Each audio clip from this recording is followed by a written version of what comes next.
Hello students, and this is the last and the shortest video that I am going to make before we enter the text of Waiting for Godot.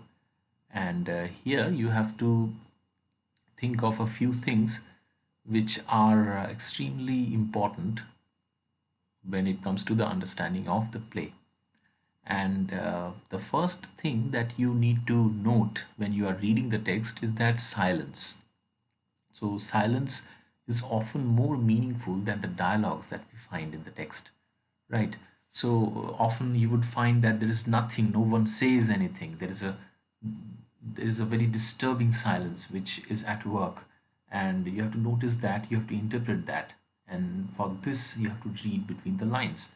So this is how you have to explore the way in which Beckett talks about the unknowingness, the way in the state in which you know nothing, right?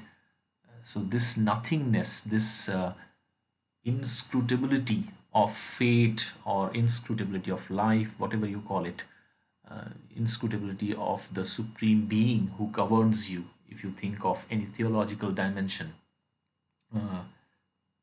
this is what makes the silence more important for us. We do not know meaning of everything. In fact, there are most of the things around us we cannot know about them. Okay, so silence is suggestive of this void, this gap in our knowledge, right? And that is what makes this text extremely postmodern in nature, where you have modernism which deals with several types of sounds, several types of verbal gestures, while postmodernism often explores silence in opposition to the modernists. And then there is uncertainty all the time creeping in the dialogues. The dialogues would often lead you to ambiguity, uncertainty, and repetition. Repetition is another very important aspect of the play. You will find continuously things get repeated, gestures get repeated, dialogues get repeated, and this is suggestive of the repetitive nature of human life.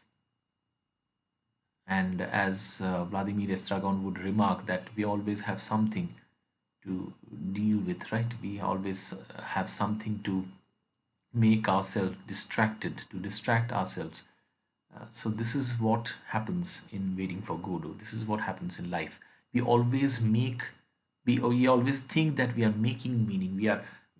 We know the meaning of a particular thing, but actually we are not able to grasp the meaning. This uncertainty, this ambiguity pervades us, and we always try to be in this fool's paradise, that we know what is going on around us, but actually we do not have any control over it. Actually we do not have proper knowledge of it.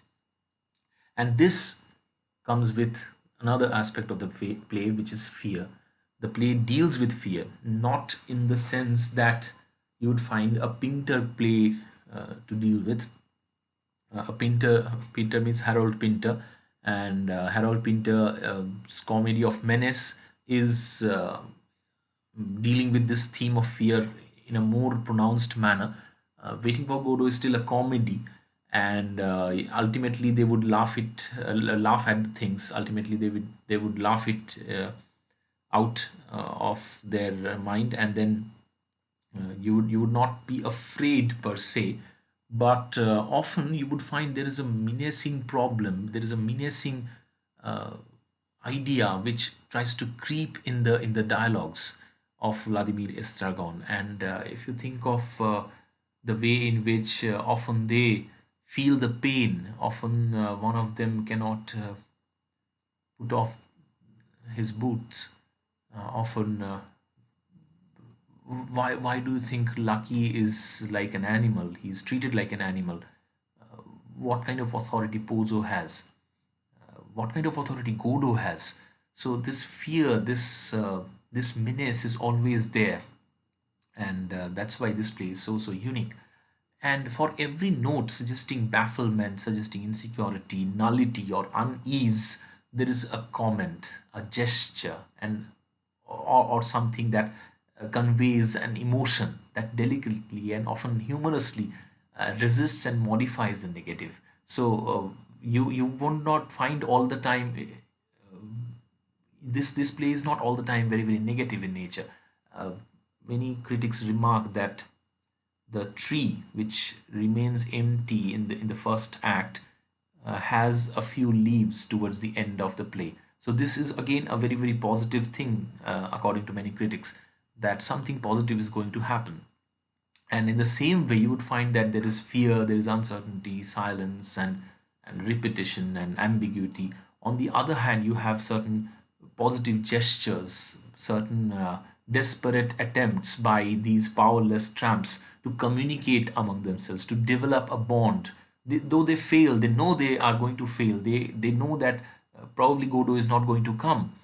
Yet they try and try and try. And this is what life is all about. Life is all about trying. Life is all about continuously dedicating yourself towards endeavoring to achieve something, some meaning out of it.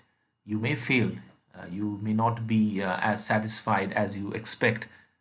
But this is what is heroic. This is what is life. And that's why this play is beautifully tries to convey the idea of life. And this is how Beckett's the caged dynamic works. Beckett uses this term caged dynamic. So there is a dynamism, but this dynamism has a limitation. It is caged in nature. And in the same way, you can say that work of art is also having this caged dynamic.